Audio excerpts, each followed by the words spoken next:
Halo Sobat KBR, selamat datang di KBR Kovalen Berbincang. Pada KBR kali ini, kita akan membahas tema yang gak kalah seru dari tema sebelumnya nih, yaitu pentingnya time management dalam menyeimbangkan kuliah dan organisasi. Sebelumnya, perkenalkan saya Sandra Kalista Tanjung, mahasiswi pendidikan kimia FKIP UNS Angkatan 2021. Pada KBR kali ini, kita telah kedatangan narasumber nih yang keren banget tentunya, yaitu Mbak Inka Pungki Rahmawati. Nah, Mbak Pungki ini siapa sih? Jadi, Mbak Pungki adalah mahasiswi pendidikan kimia Angkatan 2019. Beliau juga merupakan Kepala Bidang Infokom HMP Kimia Kovalen periode 2021.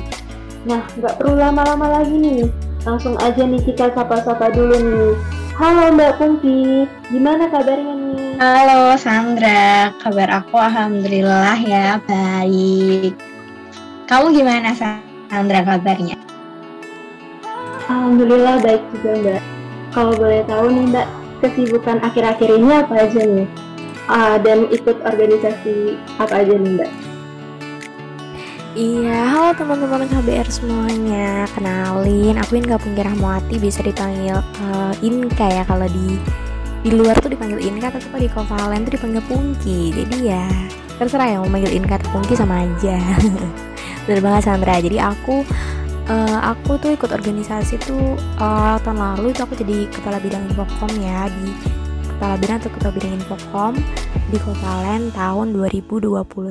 Terus di tahun ini aku diamanahi sebagai sekretaris departemen di SIM UNS. Terus tahun lalu sebenarnya aku juga jadi ini sih di staff Humas SIM UNS. Jadi aku tahun lalu ikut 2 organisasi gitu, sama ikut kampus mengajar juga. Alhamdulillah kuat ya.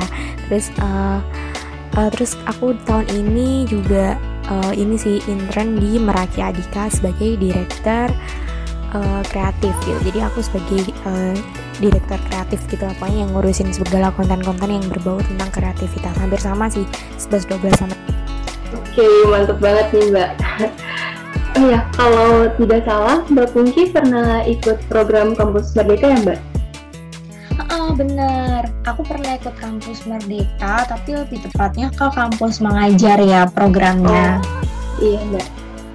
Menurut Mbak Pungki, di tengah era gempuran program kampus tersebut dan MBKM yang mana mungkin lebih menarik gitu daripada program yang ditawarkan suatu organisasi. Nah, apa sih yang menjadi alasan Mbak Pungki memutuskan untuk tetap berorganisasi di tengah kesibukan perkuliahan?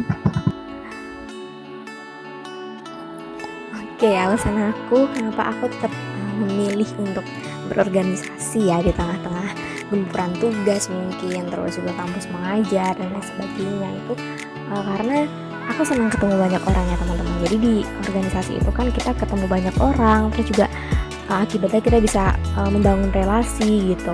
Jadi itu adalah suatu poin penting gitu, atau poin plusnya kita ikut organisasi. Jadi orang yang mungkin kita kenal di organisasi itu siapa tahu dia yang akan membantu kita di masa depan kayak gitu. Jadi itulah manfaatnya ikut organisasi ya, banyak channel lah ibaratnya gitu. Terus yang kedua, menguatkan mental gitu. Mengapa bisa menguatkan mental? Karena di organisasi itu kan kita pasti dilatih untuk time management, dilatih untuk tugasnya harus gini, tanggung jawab dalam hal yang udah diatur kayak gitu. Jadi kita harus sangat-sangat semangat gitu untuk menyelesaikan itu semua. Dan contohnya kayak kemarin aku di Danus KIF itu, Kovalen Eduferi, aku di bagian Danus, koordinator Danus waktu tahun pertama aku masuk Kovalen. Nah itu sangat-sangat bingung ya, karena kan aku belum pernah jadi Danus gitu. Padahal ekspektasinya aku bakal di PDD ya, bakal desain kayak gitu, tapi ternyata enggak, aku dikasih di Danus. Dan ya mau gak mau aku harus berusaha untuk sesuai target lah, karena Danus kan berhubungannya sama uang ya, sama dana, jadi ya harus sesuai target kayak gitu. Dan itu sempat down juga, tapi ya gimana, udah bertanggung jawab ya, otomatis udah menerima votingan dari teman-teman panitia. Jadi ya udah deh, mau nggak mau harus bisa jadi Danus gitu. Dan ya itu sih yang bikin jadi mental aku jadi keasah kayak gitu. Terus juga melatih kepemimpinan gitu kalau di organisasi. Jadi di organisasi ini tuh aku belajar cara melatih kepemimpinan untuk diri aku sendiri dan juga untuk orang lain kayak gitu sih. Jadi itu melatih banget. Terus kemudian aku juga belajar manage waktu tuh juga di organisasi kayak gitu. Jadi kayak ya kita bisa belajar lebih menghargai dan mengatur waktu dengan baik gitu. Jadi itu kan berimbas untuk kedepannya ya. Jadi karena udah terbiasa mengatur waktu dengan baik di organisasi, aku juga ya mungkin bisa diterapkan juga untuk masa depan kayak gitu. Terus juga kalau di organisasi itu kan biasanya kita ini ya kayak ditanyain gitu, gimana pendapat kamu kayak gitulah. Dan di situ aku jadi belajar gitu cara public speaking, cara menyampaikan pendapat dengan baik. Terus juga jadi pribadi yang lebih baik juga. Karena karena kita kan harus nggak boleh egois ya, harus tetap memikirkan orang lain. Terus juga kalau jadi pemimpin itu nggak cuma dengerin, nggak cuma staff. Jadi kita tuh nggak cuma menyuarakan aja, tapi juga harus membuka telinga lebar-lebar gitu untuk mendengar apa masukan orang-orang kayak gitulah pokoknya. Dan itu aku belajar banget di organisasi kayak gitu. Wah, Masya Allah, Mbak, mantep banget ya Mbak. Dan Mbak Pungki ini mentalnya tuh benar-benar kuat banget gitu, kayak tahan banting gitu loh. Oke Mbak, menurut Mbak Pungki nih, bagaimana sih cara membuat time management yang baik agar kuliah, organisasi, dan kegiatan lain dapat berjalan dengan seimbang? Oke, time management ya. Kalau time management aku juga masih belajar gitu ya. Tapi kalau yang sering aku lakukan itu yang pasti yang pertama aku selalu bikin skala prioritas. Jadi kayak selesaikan dulu pekerjaan yang penting gitu. Jadi kayak ya yang paling dekat deadline-nya lah gitu yang diselesain dulu gitu. Terus kemudian aku juga berusaha untuk nggak membuang waktu untuk hal-hal yang kecil gitu, hal yang nggak penting. Kayak contohnya YouTube-an gitu, padahal kita masih ngerjain tugas gitu ya, tunda dulu deh kayak gitu. Jadi selain dulu tugasnya habis itu baru YouTube-an kayak gitu lah biasanya. Terus aku juga biasanya juga melakukan estimasi waktu ya. Jadi ya paling nggak misalkan dikasih tenggat waktu gitu, misalkan untuk membuat PPT itu tanggal 16 sampai 17 kayak gitu. Jadi aku selalu mematuhi tanggal-tanggal deadline yang udah aku tentuin gitu. Terus kemudian tapi tetap jangan lupa untuk ini ya, istirahat ya teman-teman, karena kita nggak usah terpaku banget lah sama jadwal gitu. Kita harus tetap memperdulikan diri kita sendiri juga gitu. Kalau misalkan kita butuh makan, ya kita makan. Jangan sampai kita fokus ngerjain tugas terus sampai kita lupa makan kayak gitu. Jadi tetap harus ini ya, ambil jeda kayak gitu. Terus yang paling penting adalah mulai dengan pelan-pelan. Jadi kalau mau ngatur manajemen waktu itu kita nggak boleh gerusa-gerusu ya. Jadi harus tetap santuy gitu. Terus kayak satu-satu deh gitu, coba satu-satu gitu, coba deh diurutin dulu mana yang mau kamu kerjain, kamu kasih tenggatnya, terus satu-satu deh kerjainnya kayak gitu. Aku yakin pasti bisa kok. Oke Mbak Pungki, terima kasih. Iya benar banget nih Mbak, aku setuju banget nih tips dari Mbak Pungki ini emang bagus banget diterapin nih. Oke, untuk next question ya Mbak, ketika nih kuliah sedang padat-padatnya nih Mbak, tapi dalam organisasi itu juga sedang ada event atau acara yang penting gitu. Nah, bagaimana Mbak Pungki menyikapi hal itu? Oke, jadi kalau misalkan kuliah lagi padat-padatnya tapi organisasi lagi ada event, gimana ya?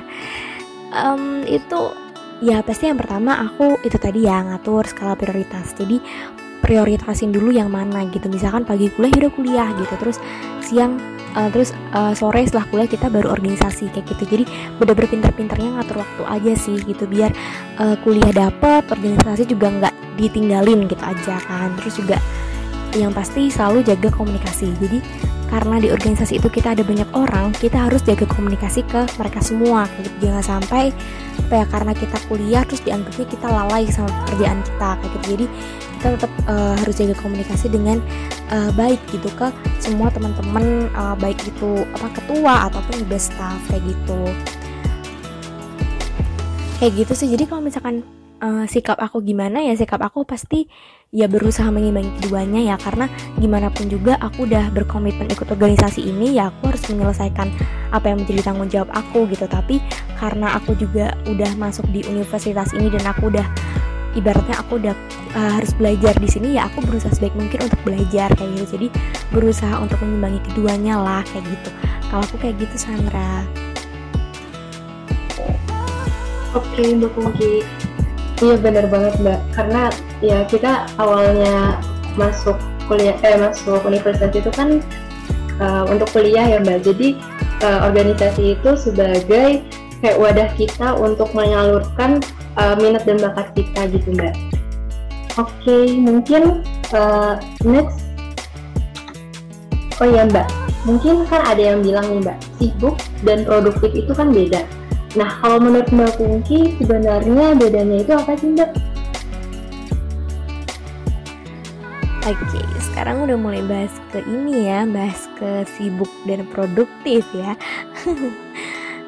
Sebenarnya bedanya apa gitu? Menurut aku ya, Sandra, mereka itu baik yang sibuk maupun produktif itu sama aja gitu. Mereka sama-sama bergerak, mereka sama-sama melakukan sesuatu gitu. Jadi mereka nggak cuma berdiam diri gitu ya, nggak cuma berdiam diri kayak nunggu bengong kayak gitu. Mereka melakukan suatu kegiatan lah, aktivitas, dan itu bagus gitu.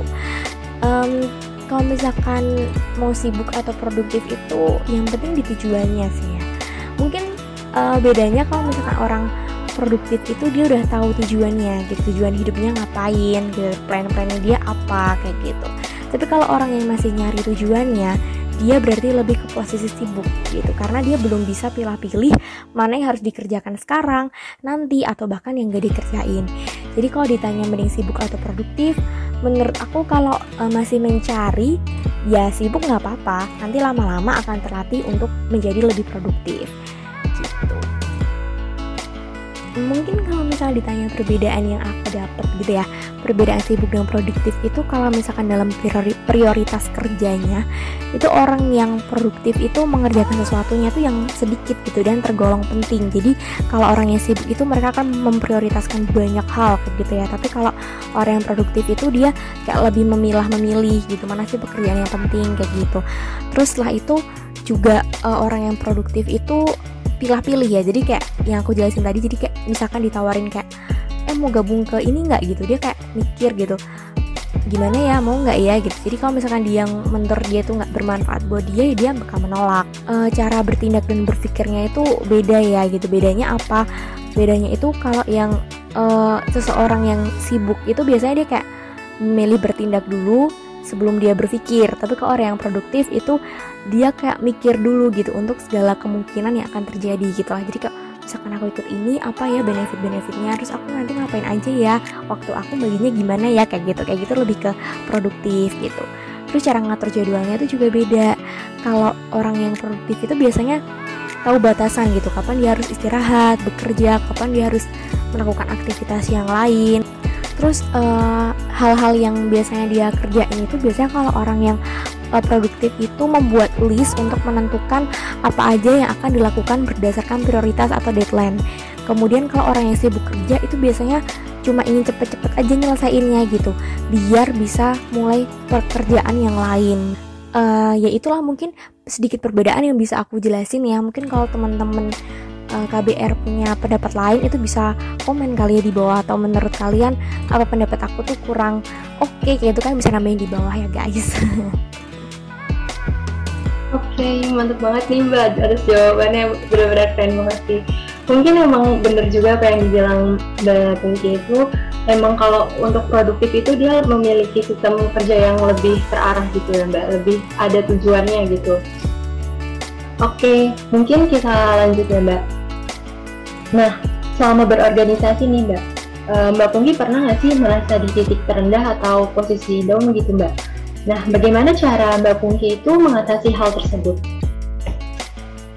Waduh, pernah dong Sandra, aku pasti pernah down ya gitu. Dan cara aku untuk ngatasinnya itu adalah dengan karena aku tipikal orang yang suka cerita, jadi aku pasti cerita gitu. Jadi aku cerita ke temen tentang masalah yang aku hadapin kayak gitu, dan temen tuh mereka dengerin aja tuh udah obat ya buat aku. Jadi cuma mendengarkan aja, nggak usah komentar apa-apa, itu udah obat buat aku kayak gitu. Tapi kalau mereka mau ngasih saran dan mau membuka pikiran aku, itu ya keren juga gitu. Jadi aku lebih sering untuk kalau misalkan lagi mentalnya down gitu, aku lebih sering cerita gitu. Terus juga kadang-kadang juga aku butuh waktu sendiri kan. Jadi misalkan udah ngerasa capek kayak gitu, itu aku ya pasti ngomong. Jadi yang paling penting itu komunikasi ya guys kalau di organisasi kayak gitu. Jadi kalau misalkan aku ngerasa bener-bener lagi down nih gitu, aku pasti ngomong gitu sama ketuanya atau sama temen aku. Kayak biasanya aku sama ngomong sama ketuanya ya, pasti ke orang yang bersangkutan langsung gitu, ke atasan kita kan gitu, ibaratnya ngomong kalau Mas Mbak aku lagi ada sesuatu hal yang mungkin aku bisa ceritain karena itu privacy dan aku butuh waktu untuk istirahat sehari deh gitu, nanti aku balik lagi kok gitu. Itu juga boleh. Jadi istirahat dulu gitu, istirahat dulu sehari, kalian nyenengin diri dulu gitu ya, kalian refreshing, entah itu kalian suka dengerin lagu, mau suka hangout ya hangout kayak gitu lah. Nanti kalian pasti bakal, kalau udah fresh gitu kan pasti bakal balik lagi gitu, jadi pribadi kalian yang ceria seperti biasanya kayak gitu. Jadi aku biasanya kayak gitu sih San, kayak nyenengin diri dulu lah gitu kalau misalkan bener-bener mental lagi down banget tuh, sambil cerita-cerita juga. Kalau di Kovalen kan itu ya ada pembinaan kan, nah Kovalen bisa cerita tuh kalau misalkan kalian ada lagi sedih kayak gitu kan, bisa cerita ke anak pembinaan gitu, nanti cerita apa gitu, bebas gitu, random aja, nanti kalian juga pasti bakal lega sendiri gitu sih kalau aku. Dan itu gitu sih San, jadi lebih kenali diri kamu sendiri aja gitu. Iya benar banget sih Mbak. Memang kalau kita lagi capek itu kadang rasanya kayak butuh banget nih support sistem dari orang lain, dan kita tuh bisa meluangkan perasaan kita tuh dengan bercerita juga ke orang lain. Wah mantap banget sih jawabannya. Oke, mungkin tadi sempat disinggung Mbak Pungki itu bukan tipikal orang yang menunda tugas ya Mbak. Nah mungkin kita mengenal nih istilah prokrastinasi atau kebiasaan menunda tugas. Nah, menurut Mbak Pungki nih, bagaimana sih kalau cara mengurangi prokrastinasi atau kebiasaan menunda tugas, baik tugas kuliah maupun organisasi? Cara biar nggak nunda tugas. Wah, ini susah juga ya sebenarnya. Oke, mungkin aku bakal ngasih beberapa cara atau tips yang biasa aku sering lakuin aja kali ya San, biar kalian bisa mengerjakan tugas dengan tepat waktu. Yang pertama yang paling penting itu adalah apa? Niat. Jadi teman-teman semua kalau mau pengen ngerjain tugas tepat waktu harus niat. Aku niat mengerjakan tugas dengan tepat waktu kayak gitu. Jadi berusaha itu ya dengan niat dulu gitu. Nih kalau kita niatnya baik ya pasti hasilnya juga akan baik kayak gitu. Jadi udah niat aku ngerjain tugas tepat waktu gitu, dan kalau udah niat kayak gitu lakukan yang selanjutnya itu adalah melakukan aksi. Aksinya apa? Membuat jadwal kegiatan. Jadwal kegiatannya ya berupa kegiatan kalian sehari-hari yang tertulis ya, yang pasti jadwal kalian sehari-hari, ngapain aja, tugas yang dikerjain hari ini apa aja kayak gitu, dan itu harus patuhin juga. Terus juga tips yang ketiga itu kalau aku itu biasanya aku buat deadline palsu, karena aku kan anaknya ya kalau aku tuh tipikalnya tuh yang kayak menunda ini, maksudnya kayak misalkan tugas tanggal 20, nah aku tuh bikin patokan di diri aku sendiri itu paling nggak tanggal 18 sudah selesai. Jadi 2 hari sebelum tugas itu deadline atau tugas itu dikumpulin tuh aku udah selesai duluan gitu 2 hari sebelumnya. Jadi itu bisa diterapin juga ke teman-teman dengan membuat deadline palsu. Jadi misalkan tugas biokimia gitu ya, itu deadline tanggal 20, tapi aku ngerjainnya itu mulai tanggal 16 sampai tanggal 18 kayak gitu. Jadi ya mau nggak mau tanggal 18 juga harus sudah selesai. Tips yang selanjutnya itu adalah ini, hindari sosmed. Jadi berusaha banget untuk meminimalisir penggunaan sosmed saat kalian mengerjakan tugas ya. Jadi karena sosmed itu kan candu banget ya teman-teman. Aku yakin dari kalian pasti senang banget scroll medsos ya, scroll Instagram, terus scroll YouTube, lihat coverannya siapa nih yang baru, lihat K-pop, Shiny, Onyu gitu-gitu kan, atau kayak yang lihat siapa gitu, NCT atau apa itu. Aku yakin kalian pasti senang banget sih. Nah itu kalian coba deh ditunda dulu gitu.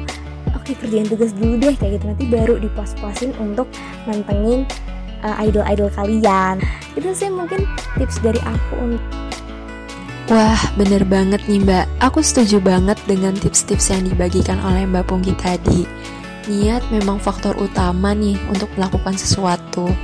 Mungkin dari teman-teman KBR bisa nih diterapkan untuk dapat mengurangi prokrastinasi.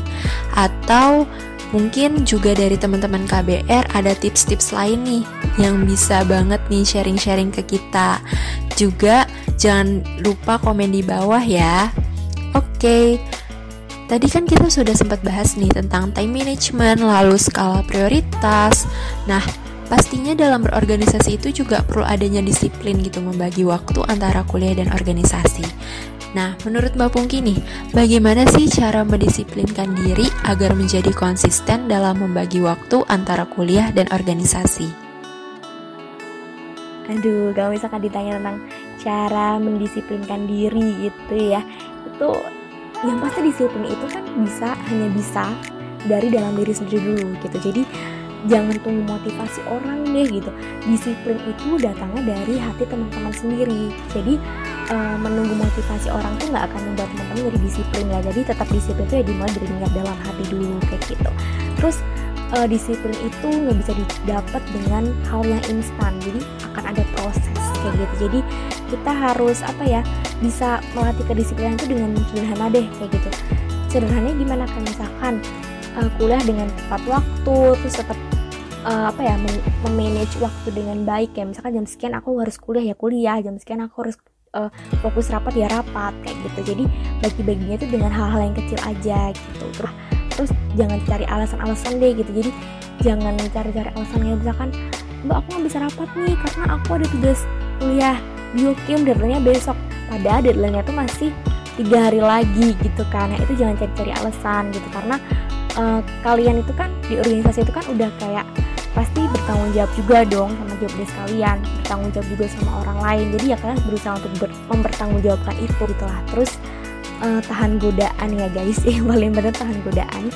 Jadi jauhkan semua hal-hal yang bisa menggoyahkan kedisiplinan kalian, kayak misalkan nonton drakor kayak gitu ya. Coba deh hindarin dulu kalau kalian emang niat banget ingin konsisten kayak gitu. Jadi ya itu semua harus ditunda dulu gitu. Harus tetap, bagaimanapun juga kita harus tetap fokus.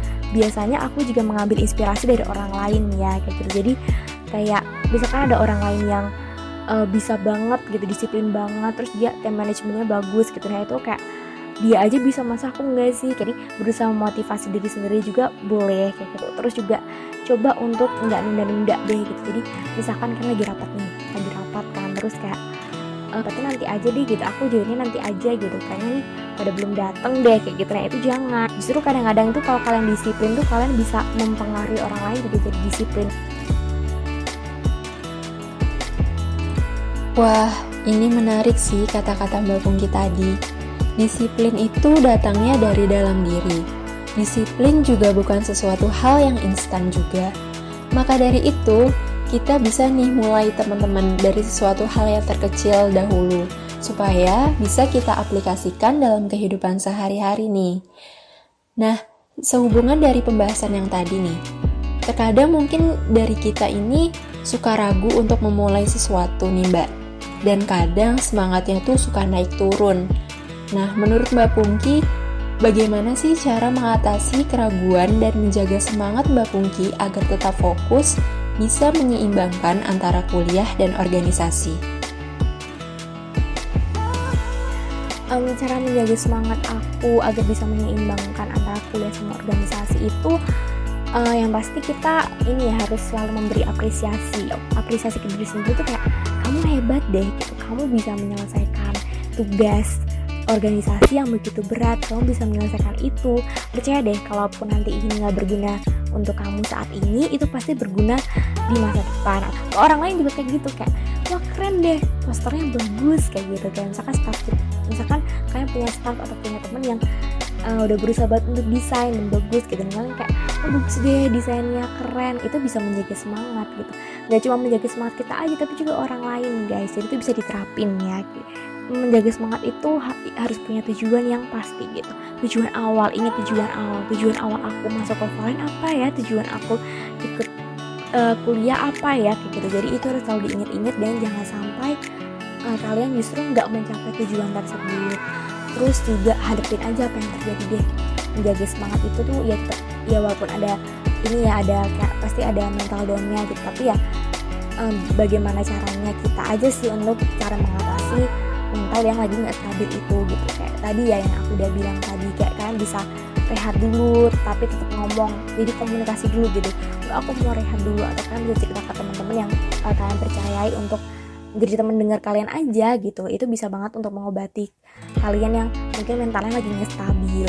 Terus cara menjaga semangat yang lain itu apa ya, biasanya aku juga melakukan hal-hal yang bikin aku seneng kayak gitu. Aku seneng nulis gitu, ya udah aku nulis kayak gitu. Jadi lakuin apa yang kalian bikin kalian jaga semangat kalian itu, kayak ya lakuin yang kalian suka gitu. Termasuknya ya kayak aku senang nyanyi, ya aku nyanyi. Kalau aku lagi bad mood ya aku nyanyi. Itu bisa meningkatkan semangat loh gitu, karena itu kan hal yang kita suka kayak gitu. Nah itu mungkin bisa diterapin ke teman-teman semua kali ya.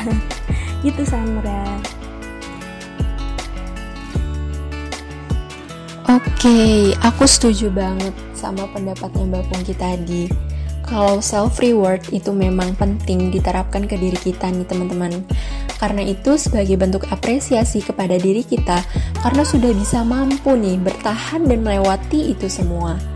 Lalu teman-teman KBR juga bisa nih melakukan aktivitas yang kita sukai, karena itu juga bisa merupakan salah satu yang dapat menaikkan mood teman-teman nih.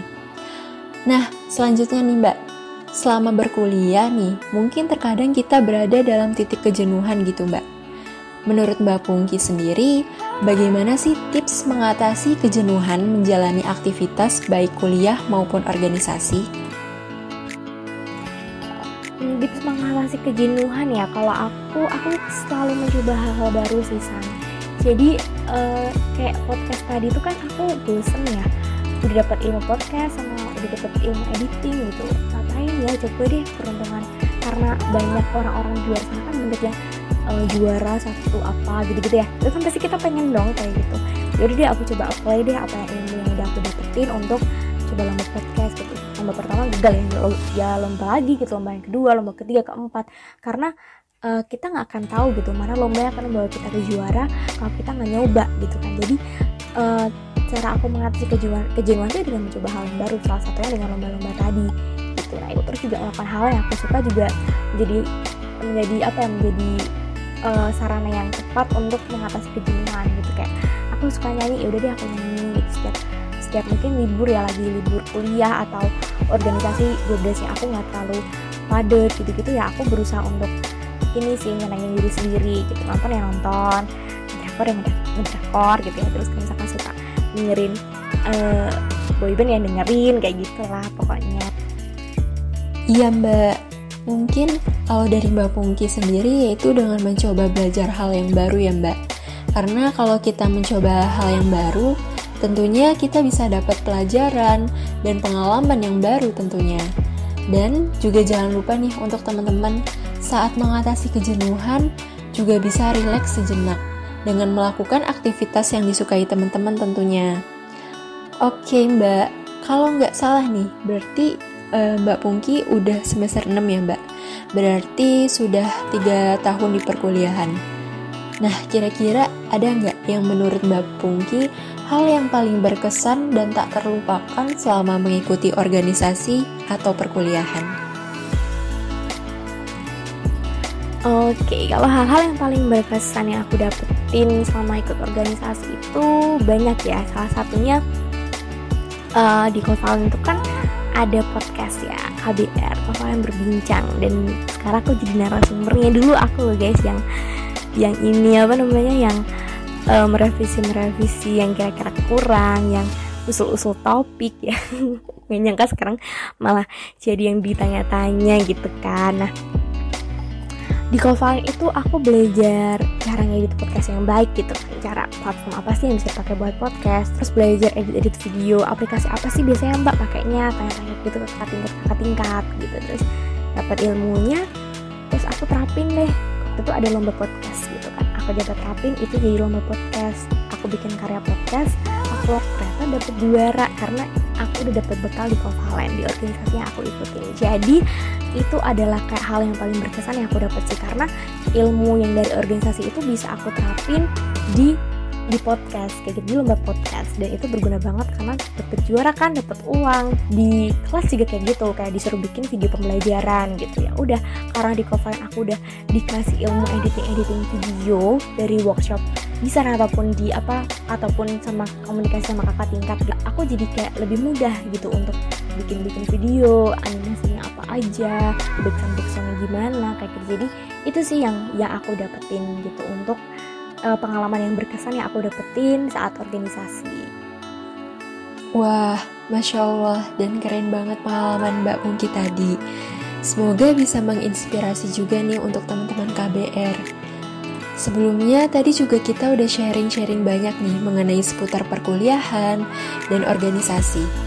Nah, terakhir nih Mbak, kalau dari Mbak Pungki sendiri, ada nggak nih pesan yang ingin disampaikan kepada teman-teman KBR yang lagi dengerin podcast ini nih Mbak?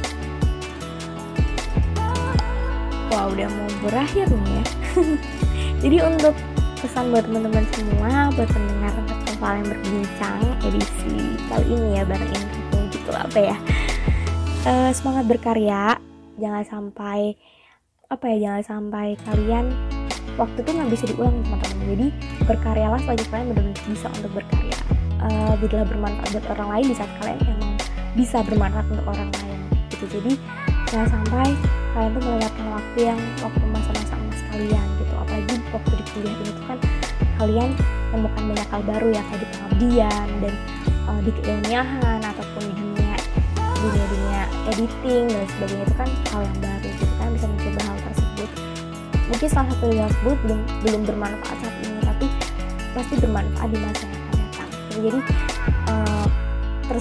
teruslah giat cari ilmu, jangan lupa untuk bagi waktu antara organisasi maupun kuliahnya. Bagaimanapun kuliah tetap tanggung jawab teman-teman, namun jangan sampai lupa organisasi juga yang dimana kalian di situ belajar melatih soft skill kalian lebih mungkin yang nggak ada di kuliah deh, kan belajarnya di organisasi kayak gitu. Jadi jangan lupa tetap jaga semangatnya di organisasi tersebut ya. Mungkin itu aja sih, karena aku bingung mau ngomong apa ya. Pasti teman-teman pasti ini kok tetap punya cara-cara sendiri untuk kayak melatih disiplin, atau teman-teman pasti punya cara sendiri yang menurut kalian itu terbaik untuk diri kalian sendiri gitu. Maaf kalau misalkan dari aku ada omongan yang mungkin nggak berkenan ya di teman-teman semua gitu. Minta maaf yang sebesar-besarnya. Semoga podcast ini bisa memberikan manfaat ya buat teman-teman semua. Itu panjang banget ya San.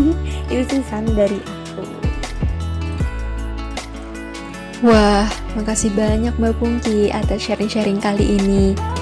Nah, bener banget nih apa yang Mbak Pungki sampaikan tadi, bahwa kita harus selalu tetap semangat nih teman-teman. Wah, gak kerasa nih, kita udah cukup lama ngobrol-ngobrol bareng dengan Mbak Pungki. Dan insya Allah banyak banget nih ilmu yang bisa kita ambil dari sharing-sharing tadi. Dan pastinya bermanfaat banget nih untuk bisa kita terapkan untuk dapat memanage waktu antara kuliah dan organisasi dengan baik. Mungkin aku akan sedikit mengulas dari perbincangan tadi ya, bahwa dalam perkuliahan itu kita tidak hanya mencari ilmu saja, tetapi kita bisa mencari insight atau pengalaman melalui berorganisasi. Nah, selama berorganisasi, kita juga harus nih pintar-pintar untuk memanajemen waktu dengan skala prioritas. Oke, mungkin sampai di sini dulu KBR kali ini. Terima kasih banyak Mbak Pungki karena udah sharing-sharing seputar pengalaman berkuliah dan berorganisasi. Semoga bisa bermanfaat bagi teman-teman KBR dan bisa diterapkan nih tips-tipsnya yang dibagikan Mbak Pungki tadi. Sukses selalu ya untuk Mbak Pungki. Oke teman-teman, mungkin sekian dari apa yang Mbak Pungki dan aku sampaikan. Terima kasih juga untuk teman-teman yang sudah mendengarkan sampai akhir nih. Oke, sampai jumpa di episode KBR selanjutnya ya. Bye-bye.